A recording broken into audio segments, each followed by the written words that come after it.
ಅತ್ತೆಯನ್ನು ಸೊಸೆಯು ಒಂದು ಕೋಣೆಯಲ್ಲಿ ಕೂಡಿ ಹಾಕುತ್ತಿದ್ದಾದರೂ ಏಕೆ? ಅಮ್ಮ, ಈಗ ಹೇಗಿದೆ ಆರೋಗ್ಯ? ಸರಿ ಹೋಯಿತೆ ಎಂದು ಕೇಳಿದ ಮಹೇಶ. ಪರವಾಗಿಲ್ಲಪ್ಪ, ಸ್ವಲ್ಪ ಎದ್ದು ಕೆಲಸಗಳನ್ನು ಮಾಡಿಕೊಳ್ಳುವ ಶಕ್ತಿ ಬಂದಿದೆ. ಇನ್ನು ನಮ್ಮ ಮನೆಗೆ ಹೋಗಬೇಕೆಂದುಕೊಳ್ಳುತ್ತಿದ್ದೇನೆ. ಮನೆ ಬಿಟ್ಟು ತುಂಬ ದಿನಗಳು ಆಯಿತಲ್ಲವೇ? ಅಲ್ಲೆಲ್ಲ ಸರಿಯಾಗಿದೆ ತಾನೆ ಎಂದು ಕೇಳಿದಳು. ನಮ್ಮ ರೈತರಿಗೆ ಫೋನ್ ಮಾಡಿ ಎಲ್ಲ ವಿಷಯ ತಿಳಿದುಕೊಂಡಿದ್ದೇನೆ ಅಮ್ಮ. ಆ ವಿಷಯದಲ್ಲಿ ಏನೂ ಯೋಚನೆ ಮಾಡಬೇಡವೆಂದು ಹೇಳಿದ.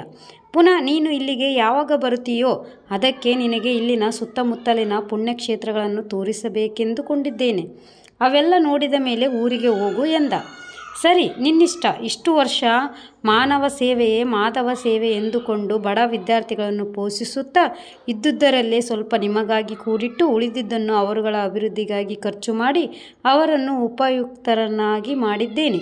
ನೀನು ನಿನ್ನ ಅಣ್ಣ ಇಬ್ಬರು ಒಳ್ಳೆಯ ಅಂತಸ್ತಿನಲ್ಲೇ ಇದ್ದೀರಿ. ನನಗೇನು ಜವಾಬ್ದಾರಿ ಇಲ್ಲ. ನಿಮ್ಮ ತಂದೆ ಇರುವಷ್ಟು ದಿನ ನಾನು ಮಾಡುವ ಕೆಲಸಗಳಿಗೆ ಪ್ರೋತ್ಸಾಹ ನೀಡುತ್ತಿದ್ದರು. ನನ್ನನ್ನು ಎಂದೂ ಏನೂ ಅನ್ನುತ್ತಿರಲಿಲ್ಲ. ನಿನಗೆ ಕೆಲಸದ ಒತ್ತಡವಿಲ್ಲದಿದ್ದರೆ ಮಾತ್ರ ನನ್ನನ್ನು ಪುಣ್ಯಕ್ಷೇತ್ರಗಳಿಗೆ ಕರೆದುಕೊಂಡು ಹೋಗು, ಇಲ್ಲದಿದ್ದರೆ ಬೇಡ ಎಂದು ಸೊಸೆಯನ್ನು ಬೀಗುತಿಯನ್ನು ದೃಷ್ಟಿಯಲ್ಲಿ ಇಟ್ಟುಕೊಂಡು ಹೇಳಿದಳು. ಎಷ್ಟೇ ಅನಾರೋಗ್ಯ ಇದ್ದರೂ ಮಕ್ಕಳ ಮೇಲೆ ಆಧಾರಗೊಳ್ಳದೆ ಆ ಹಳ್ಳಿಯಲ್ಲಿ ಇದ್ದುಕೊಂಡು ಮೂಲಿಕ ವೈದ್ಯರಿಂದಲೇ ಆರೋಗ್ಯವನ್ನು ಕಾಪಾಡಿಕೊಂಡು ಬಂದಿದ್ದಳು. ಆಗಾಗ ಎದೆನೋವು ಬರುತ್ತಿತ್ತು. ನಾಟಿ ವೈದ್ಯ ಕೆಲಸಕ್ಕೆ ಬರಲಿಲ್ಲ. ಅವಳ ಆತ್ಮೀಯರೆಲ್ಲ ಮಕ್ಕಳ ಬಳಿ ಹೋಗಿ ಔಷಧಿ ತೆಗೆದುಕೋ ಎಂದು ಹೇಳಿತೊಡಗಿದರು. ದೊಡ್ಡ ಮಗ ಫೋನ್ ಮಾಡಿದಾಗ ಪರಿಸ್ಥಿತಿಯನ್ನು ವಿವರಿಸಿ, ಅಮೆರಿಕದಲ್ಲಿ ತುಂಬ ಚೆನ್ನಾಗಿ ಔಷಧಿ ಕೊಡ್ತಾರಂತೆ. ನೀನೇ ಬಂದು ನನ್ನನ್ನು ಕರೆದುಕೊಂಡು ಹೋಗು. ನಿಮ್ಮನ್ನು ನೋಡಿ ಬಹಳ ಕಾಲವಾಯಿತು. ನೀನು ಬಾ ಎಂದಾಗಲೆಲ್ಲ ಬರಲಾಗುತ್ತಿರಲಿಲ್ಲ. ಈಗ ಖಂಡಿತ ಬರುತ್ತೇನೆ ಎಂದು ಹೇಳಿದಳು. ಆಯ್ತಮ್ಮ, ನಾನೇ ಬಂದು ನಿನ್ನನ್ನು ಕರೆದುಕೊಂಡು ಹೋಗಿ ಔಷಧ ಕೊಡಿಸುತ್ತೇನೆ ಎಂದು ಹೇಳಿದ ದೊಡ್ಡ ಮಗ. ಅವನ ಮಾತಿನಿಂದ ಪರವಶಗೊಂಡ ತಾಯಿ, ಮಗ ಬಂಗಾರದವಂತನೆಂದು ತನ್ನನ್ನು ಅಮೆರಿಕಕ್ಕೆ ಕರೆದುಕೊಂಡು ಹೋಗುತ್ತಾನೆಂದು ಪ್ರತಿಯೊಬ್ಬರಿಗೂ ಗರ್ವದಿಂದ ಹೇಳತೊಡಗಿದಳು. ಆ ಮಗ ತನ್ನ ತಮ್ಮನಿಗೆ ಫೋನ್ ಮಾಡಿ, ಭಾರತಕ್ಕಿಂತಲೂ ಅಮೆರಿಕದಲ್ಲಿ ಚಿಕಿತ್ಸೆಗೆ ಬಹಳ ದುಡ್ಡು ಖರ್ಚಾಗುತ್ತದೆ ಎಂದು, ನಾನು ಮತ್ತು ನನ್ನ ಹೆಂಡತಿ ಇಬ್ಬರು ಕೆಲಸಕ್ಕೆ ಹೋಗುವುದರಿಂದ ಅಮ್ಮನನ್ನು ನೋಡಿಕೊಳ್ಳಲು ಯಾರೂ ಮನೆಯಲ್ಲಿ ಇರುವುದಿಲ್ಲ. ಹಾಗಾಗಿ ನರ್ಸನ್ನು ಅಪಾಯಿಂಟ್ಮೆಂಟ್ ಮಾಡಬೇಕಾಗುತ್ತದೆ.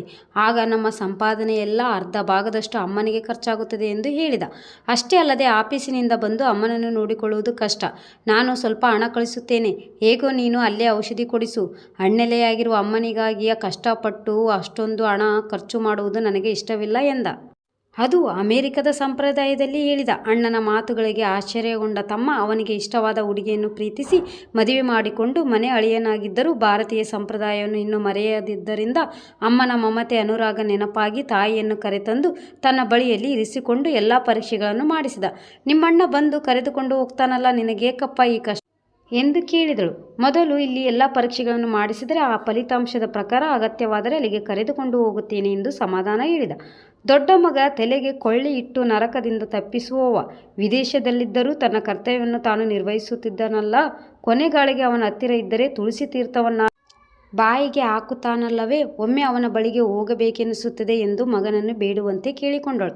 ಅವಳು ಬಂದಾಗಿನಿಂದಲೂ ಬೀಗತಿ ಬೇಸರಿಸಿಕೊಳ್ಳುತ್ತಲೇ ಇದ್ದಳು.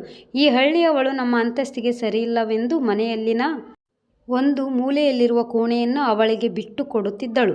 ಹೇಗಿದೆ ಅತ್ತಿಗೆ ಎನ್ನುತ್ತಾ ದಿನಕ್ಕೊಮ್ಮೆ ಬಂದು ಕೇಳಿಕೊಂಡು ಹೋಗಿ ಕೆಲಸದವಳಿಂದ ಅವಳ ಕೆಲಸಗಳನ್ನು ಮಾಡಿಸುತ್ತಿದ್ದಳು. ಸೊಸೆ ಮೊದಲೆಲ್ಲ ಚೆನ್ನಾಗೇ ಮಾತನಾಡಿಸುತ್ತಾ ಇದ್ದಳು.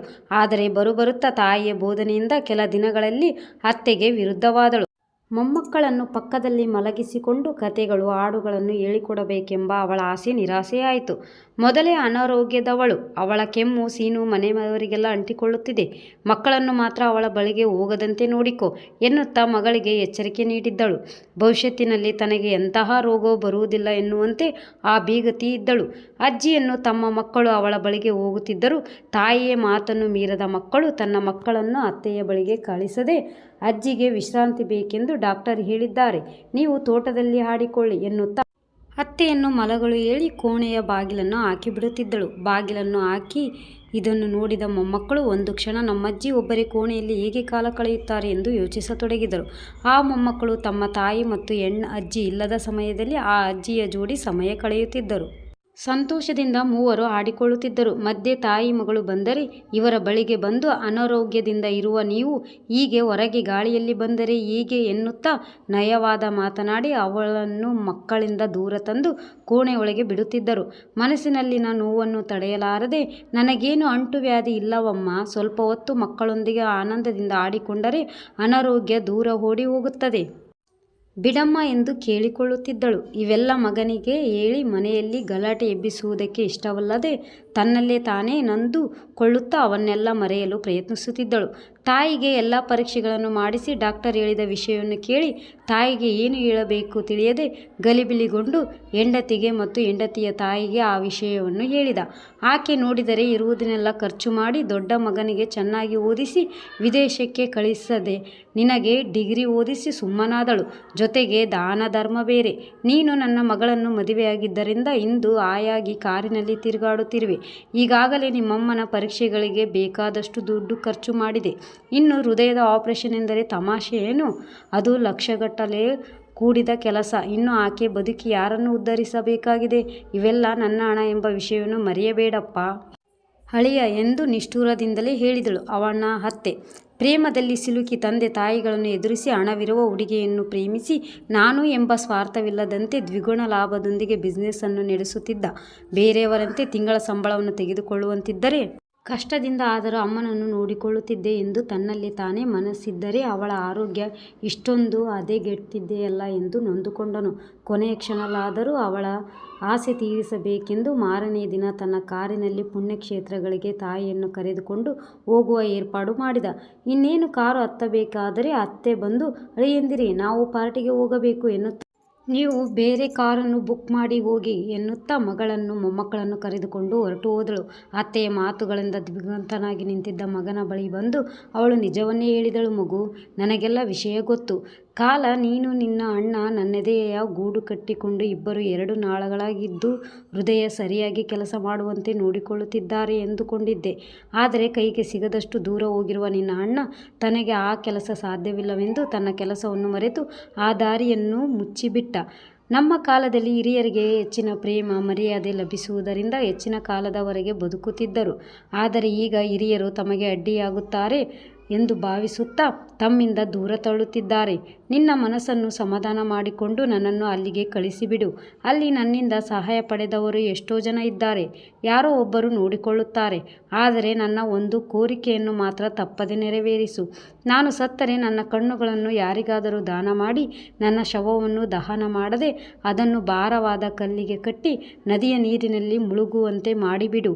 ಹಾಗೆ ಮಾಡಿದರೆ ಅಲ್ಲಿರುವ ಜಲಚರಿಗಳಿಗಾದರೂ ಆಹಾರವಾಗುತ್ತೇನೆ. ನೀವೆಲ್ಲ ಕರ್ಮಕಾಂಡಗಳಿಗೆ ಮಾಡುವ ಖರ್ಚು ಉಳಿಯುತ್ತದೆ. ನೀರಿನಲ್ಲಿ ಬೆರೆತು ಹೋದ ವ್ಯಕ್ತಿಗೆ ಏನು ಮಾಡಿದರೂ ಅದು ತಲುಪುವುದಿಲ್ಲವೆಂದು ನಮ್ಮ ಶಾಸ್ತ್ರಿಗಳು ಹೇಳಿದ್ದಾರೆ. ನನ್ನ ಈ ಕೋರಿಕೆಯನ್ನು ತಪ್ಪದೆ ನಡೆಸಿಕೊಡುತ್ತೀಯಾ ಎಂದು ಆಸೆ ಇದೆ. ಇನ್ನು ನನಗಂತಹ ಬಯಕೆಯೂ ಇಲ್ಲ ಎನ್ನುತ್ತಾ ಮಗನ ತಲೆ ಸವರುತ್ತಾ ಅವನನ್ನು ಸಮಾಧಾನಪಡಿಸಿದಳು. ಎಷ್ಟೋ ಜನ ವ್ಯರ್ಥ ಪದಾರ್ಥಗಳನ್ನು ನದಿ ಜಾಲದಲ್ಲಿ ಸಮುದ್ರದ ಗರ್ಭದಲ್ಲಿ ಸೇರಿಸಿರುತ್ತಾರೆ. ಹಾಗೆ ನನ್ನ ಈ ವ್ಯರ್ಥ ಕಾಯವನ್ನು ನದಿಯಲ್ಲೋ ಬಿಟ್ಟು ನನ್ನ ಕೊನೆಯ ಬಯಕೆಯನ್ನು ಮರೆಯಬೇಡ ಎನ್ನುತ್ತಾ ಮಗನ ಮಡಿಲಿನಲ್ಲಿ ತಲೆಯಿಟ್ಟು ಕೊನೆ ಉಸಿರೆಳೆದಳು. ಈ ಕತೆ ನಿಮಗೇನಾದರೂ ಇಷ್ಟ ಆದರೆ ನನ್ನ ಚಾನಲ್ಗೆ ಲೈಕ್ ಮಾಡಿ, ಶೇರ್ ಮಾಡಿ, ಸಬ್ಸ್ಕ್ರೈಬ್ ಮಾಡಿ, ಪ್ಲೀಸ್ ಸಪೋರ್ಟ್ ಮಾಡಿ. Thanks for watching.